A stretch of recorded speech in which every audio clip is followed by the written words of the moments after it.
En tout cas, madame, messieurs, bienvenue dans cette émission Débat ouvert.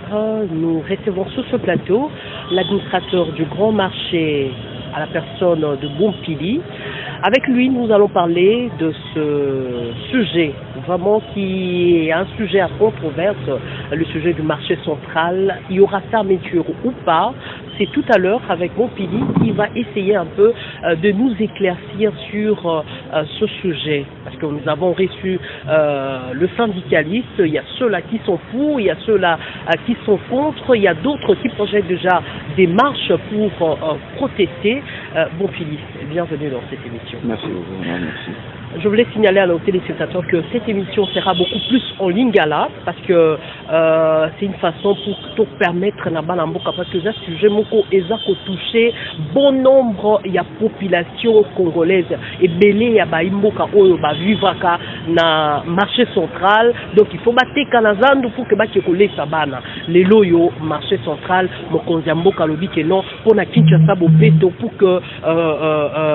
ba commerçant ba teka na bisika ya peto na bisika oyo ekopesa bango maladi te sengeli to kangazando pour que to aménager yango afin que bana mboka baya koteka na lolenge ya malamu mais ba misusu balobi que Gentini Ngobila Mbaka alingi ateka na ba expatrié marché central olobini.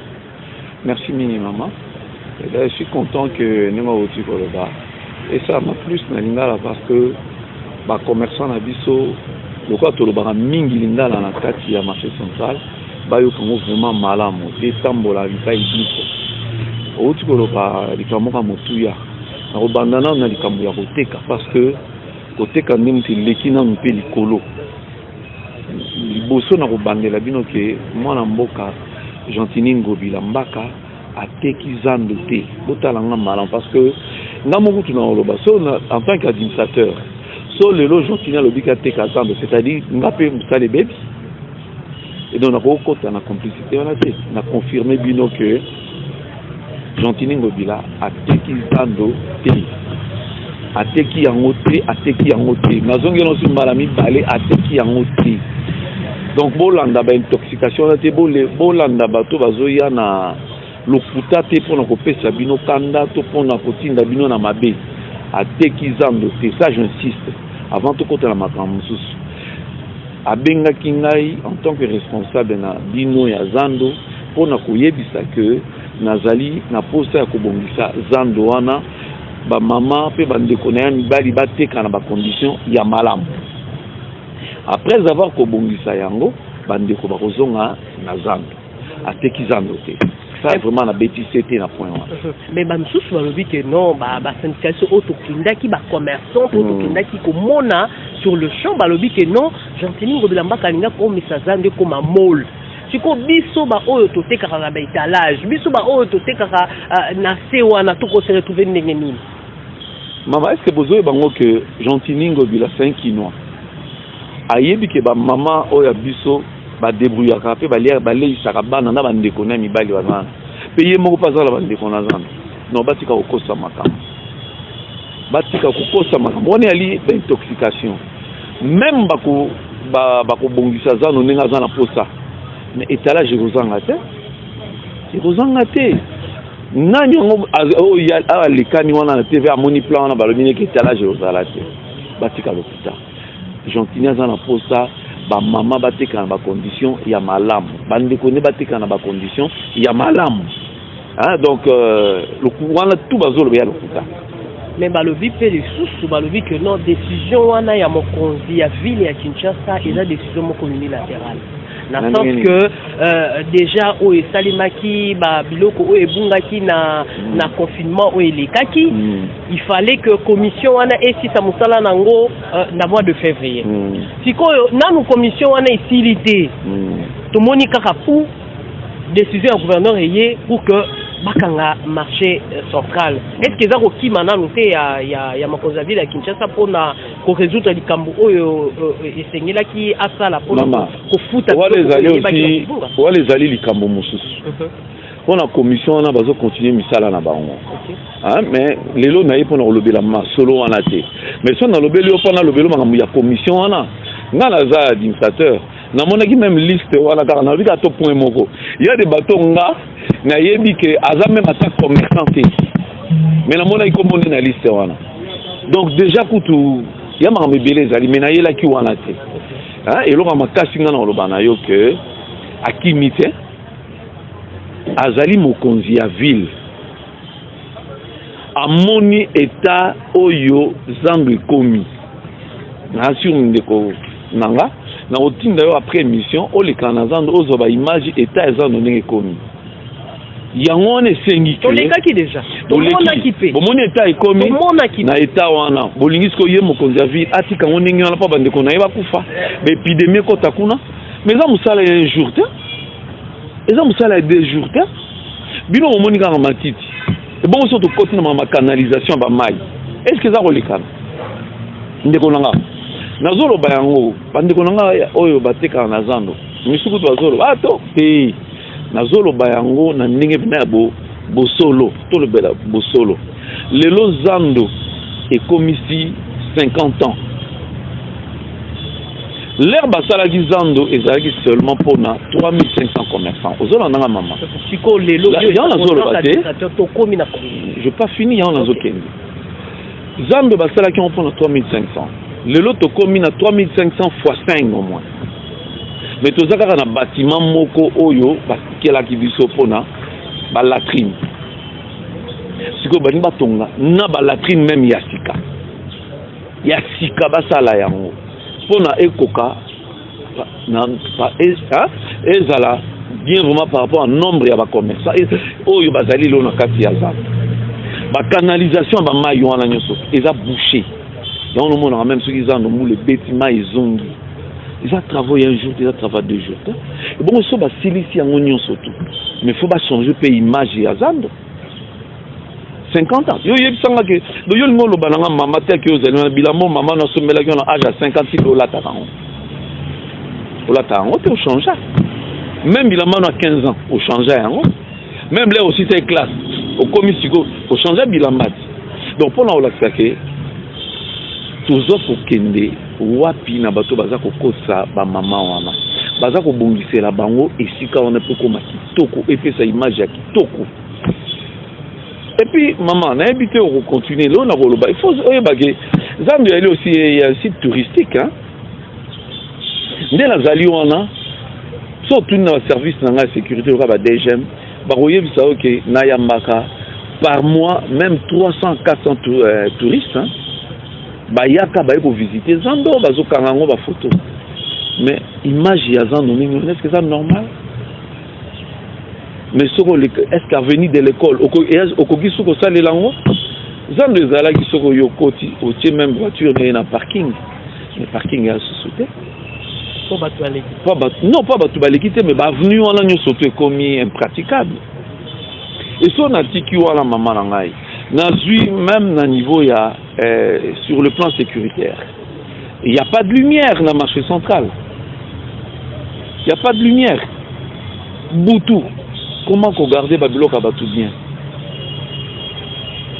maman et nazolo belango encore so koti susu na ndenge ya ba mama na nga batekaka la zando limbisanga mama ta musu na koloba mingi mais na koloba su na point mususu batongeli biso ba supermarché nazo combattre bango te mais so tali par rapport ne ma maman na bazaya oteka bateka lisusu parce que bato mingi lelo bakomi kokota na ba supermarché parce que moyen bakota na zando te parce que accessibilité eza lisusu ndate esika ko parquer voiture ezalité miyibi bazozala ebele vous comprendre mais or ce qui ndenge vision ya mwana mboka Chantini Ngobila alingi abungisa zando mais ceux qui maman pena bazongisi zando bakoza ba touriste boni soko tekaka 2 fois comme teka 10 fois parce que mutu to azala na posa ki na ke zando mais lelo moyen bato bakota zando te ba supermarché cassé ba on a vente parce que par rapport ya état marché si comme mutu akaniseli bino ki na bongisela bino pour que bozonga koteka ndenge boningaka mais to betela Chantini Ngobila mapoko. Donc ezali bato baloba te ki ali d'une façon unilatérale mais atali état ya marché akotika bana na bateka la ba état wana te là j'ai décision en tant que responsable ya ville à moni par rapport à état ya marché et aussi ko banga ba risque ya ba épidémie et quand on a zande kobenda so un problème à protéger des bananes. Mais est-ce que c'est cool ba commerçant pe balobi to boyi na biso décision à gouverneur té mais le lingi oyo gouverneur azweli mokano yango ne eza kokamwisa bango parce que asololi na bango té amoni bango pété mbala moko akamwisi bango kaka na décision que non zandu ekangami dans ces toujours bobongama déjà bolongwa bon maman ya za tata bana voilà est-ce qu'akanisi té que pas sinon tozo luka to yeba ko se remonter la crise oyo eza liée na pandémie ya Covid-19 est-ce que mokonzi atali likambo wana te bon maman je crois que na point wana Gentini Ngobila azaki vraiment na bolinga ba maman na ye azaki na bolinga ba maman na ye et d'abord Gentini boyiko ya mamutu te so okay et nazolo bango le gouverneur Oyoke azara pembeni na base naye que soko bengiye akoyamba yo so bosangani akoyamba bino mais à travers nga eza lokola ke asololi na ba mama nenga nazo sala des missions na bino pona koyebisa ba mama que aboyi bino te alobi que mama papa noko tata mwasi wa yebike atekaka na zando so nenga za kokanga tokita na ba marché provisoire oyoye atongi ba place ezali mama kende ko vanda kuna soko ozali na commune moko moni ke moyen ateka na ba marché provisoire te mais en attendant yaka okomisa kombono na bureau d'administration ezali ara na commune ya Kinshasa okuta ADAF azali okuta ba service ezali ba kusangisa yo bazwi kombona yo et puis batindi yo na marché oyoyo okolinga ateza na commune otoki kosola bakopesa place et puis bakopesa place ofele ça je insiste soki mama naza ko profiter koloba okeye sika moko basengi yo mbongo ko hésiter te ko dénoncer yango na ba chaîne au brandir na document o batwapesi yo parce que kolinga so basengi yo mbongo je fais document pour oya ko lakisango puisque ngana lobi que mokonzi ya ville aza na soutien ba maman na ye c'est un qui doit tout fait ayebi ndeni to débrouillaka to vivra du jour au jour alobi maman moko tata moko te noko moko te apesa mbongo ba place wana ezali ya ofele donc ba maman ba regretter te soki elaki ke akangi boki vala na ndako wana mabe mais au moins ye akangi pona ko bongisa ozola nanga akangi pona ko bongisa et puis alobi na pesi au place que noté kawana soko silisi ba ozongi so place na yo gentina moi la maman mais sikoyo monsieur l'âgé toloba pété bolobi ke bozo bongisa marché central voilà sikoyo durée ya kobongisa ça va prendre combien de temps bon mutako pesa biso temps timing exact c'est le maître d'ouvrage hein l'air akoya nasi bino presse vous aura toujours pembeni na population et puis vous bine vous aura songi tala ningo chasser ngati oyeka bozwanga soki kaka misali bani na pasi na pasi te moi la maman c'est-à-dire ça là un effort ningo ba travailler au bandato na bino ensemble ba travailler bandika te au kuna réhabilitation mais na ba travaux au biso tozo banda pe na bino nini toza ko dinga ko délocaliser ba maman wana il faut ça la suivi na boke na ba marché wana botuna ba maman et puis botuna ceux qui m'appellent Simon au fait ça qui m'ont pas ya nani parce que tozo yo kapé moi ba nous kende dans le sens wana que non ba maman ba tout en nani parce que Gentina Olinga jamais tel que n'a vu son excellence vous savez c'est un monsieur parfait na vandi na ye OK soit lobi non likambo même ça li 1 mois à okokisango même ça li 2 mois à okokisango donc azalaka un homme de parole mais yo yebiki na Kinshasa o ezara soko o pesite yo lobi ke non ofele bon ba so bon zala zela ofele comme ça ba misusu ba mais bino ba presse bozali il faut qu'on mécanisme nini o bino boche pour que qui y ait pas ba dérapage wana et pas ba maman ya on a lobby administration yango ba pesi biso place na commune soki ozala posta ozo place na ozala commerçant marché central yaka na administration bisika kaka oyo ya commune de Kinshasa ya commune de Kinshasa bisika mususu te bisika mususu te pa administration ezali mais soki olekani na ba marché wana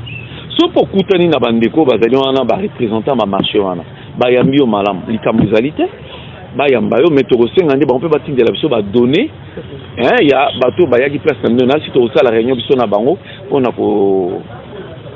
koharmoniser bapoint de vue ke elika malamu mais nde j'insiste basenga mbongo te bazwa mbongo moko te parce que mokonzi atindi bango bazwa baplace wana ofele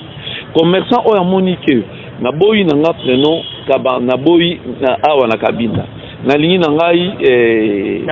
na rai bakotokotinda yo to okei kuna soko omoni ke baplace wana tu ekoki te oye na bureau totali commune ovandaka biso moko tokozwa charge wana ya kokende auprès ya administrateur oyo azali na kati ya commune na yo tozwela yo place mais ya ofele puisque ezali seulement en attendant donc mokonzi alobi teke oke novanda na ndako te wana sali yango te monsieur l'administrateur soki ba oyo mama wana oyoki nga bien yoki o bien mais siko ba oyo déjà bazalaki victime na likambo oyo avant que yo oya ko limbolela awa ke non nyonso oyo eza lié na délocalisation à marché central eza ofele siko ba oyo déjà basi bafuta kimbongo ba osala ndeni non ba ya to solo la ba mpisi la na masolo biso tolingi désordre te tolingi kimia aya to solo masolo kati to bongisa eloko moko ya pasi eza te mamu te silala masolo tobongisa epuis bato mingi mpe limbisanga na accuse motu te bato mingi balobaka mais ya fomona moto aza neno preuve te il faut qu'il y ait de preuves mpona koaccuse baninga si y a pas de preuve ya lokola netan bato balobi ke o gentil nateki est-ce oza na preuve parce que nga motu naza responsable nakoya koloba de n'importe quoi te liboso ya bachane boso na koloba bozala sûr que mokonzi ya ville de Kinshasa ateki zando te alingi balongola basalite pe baréhabilité akosa pe molte non nalobi plan ya mokonzi bokomona yango mais kozala kitoko pe elengi siko tolobela ba oyo bazali ko protester contre cette décision parce que lelo oyo de 19 à 24 heures il y a fermeture il y a marché central ba misusu albi ke no biso tokolongwa te biso toza ko protester tokosala marche uta zando ti na niveau ya présidence bon boyebi ngala ngosenga boye na bandeko batika bolimbisanga kolanda bandeko bazomema bandeko mosusu na berreur bozonga boya baplace tobombeli bino boya koteka babongisela bino esika babongisela bino komo kolinga oteka na bacondition wana mais mama biso tolingi bapolémique te tolingi nde mosala esalama eza nde bonga batika bamarche wana baya place bureau ezali tosala mosala ensemble bokende bozo parce que si tozoloba baosala marche mais il y a d'autres commerçants tozoyamba bango déjà bazoya bango yo ndenge omoni liboso baye mpona nani baluka baplace na bango bango mpe baza bacommerçant mpo anini baninga mosusu bacomprendre baninga mosusu nde baza komema bato na baerreur mpona baintérêt na bango moko mais sob na tolingi vi ya baninga ebonga ah non toya na misika to accompagner mokonzi ya ville mpona misala ebonga toza na posa quand même misala ebonga zando ebonga et puis boteka na bacondition normale to poursuivre émission na biso toza kosignaler que toza na liboso ya administrateur ya marché central seul personnalité au hasard attitré ya kokabola babisika oyo mokonzi ya ville ya Kinshasa atindi il s'agit ya monsieur Bopili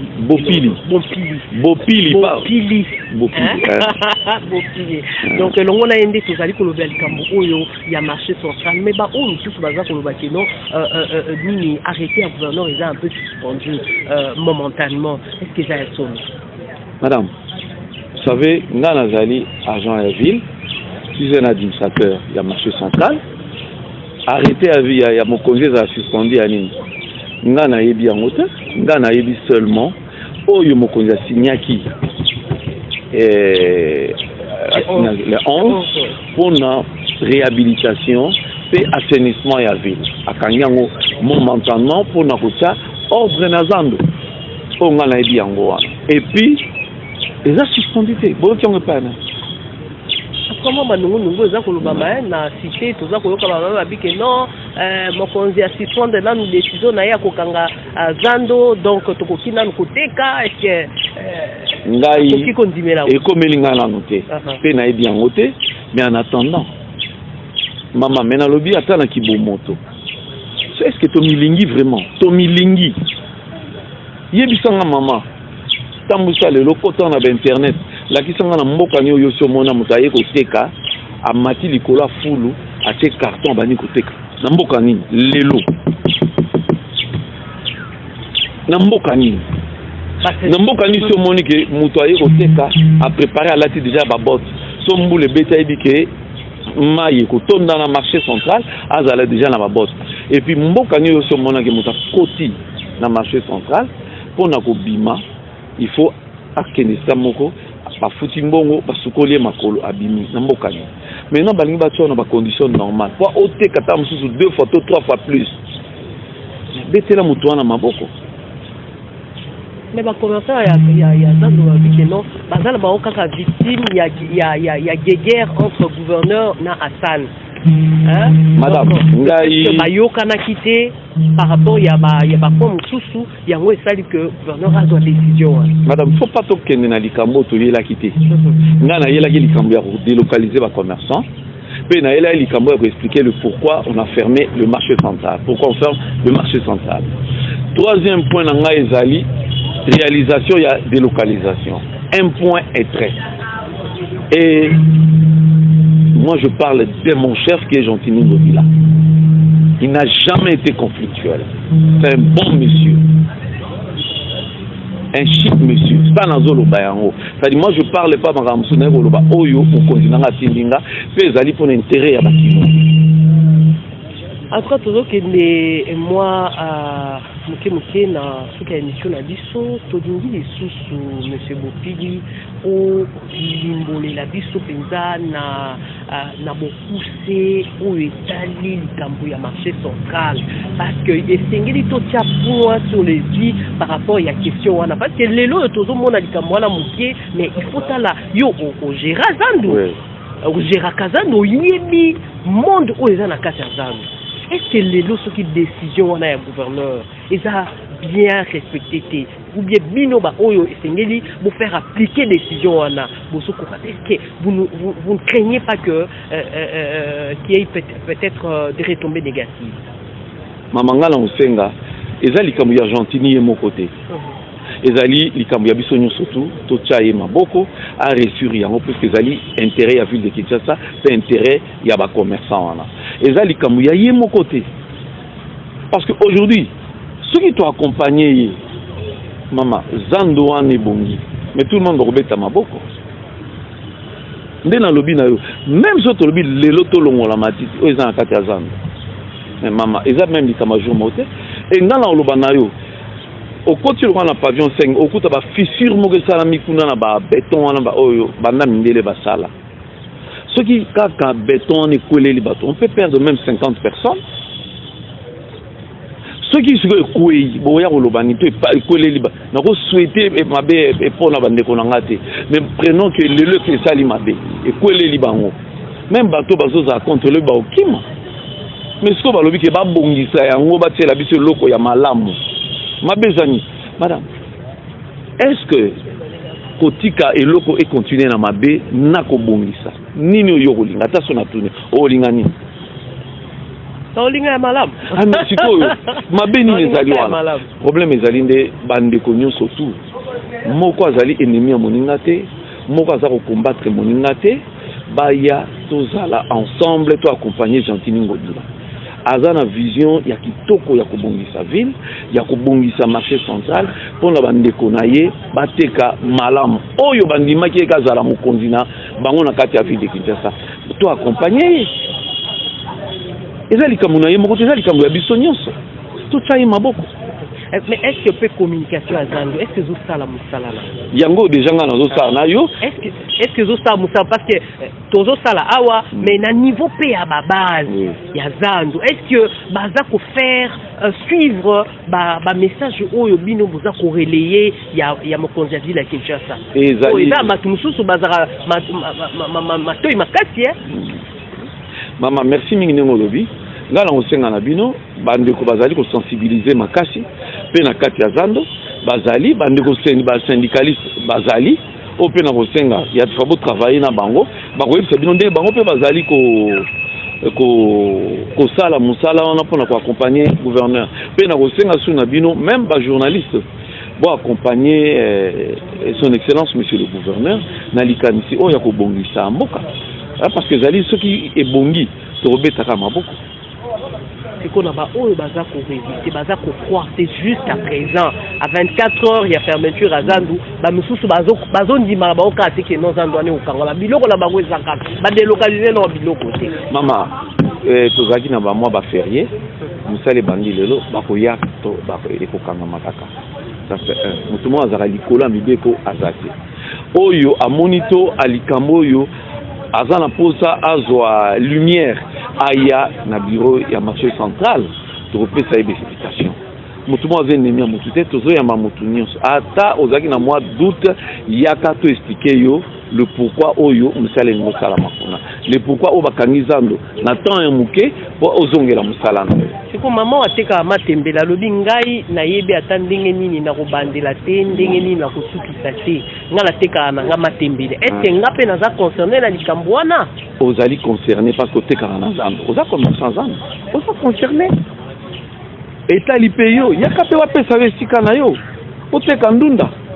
soko ozali ke puisque maman mingi ya ndunda ne na vana Zando mingi baba maman ya camp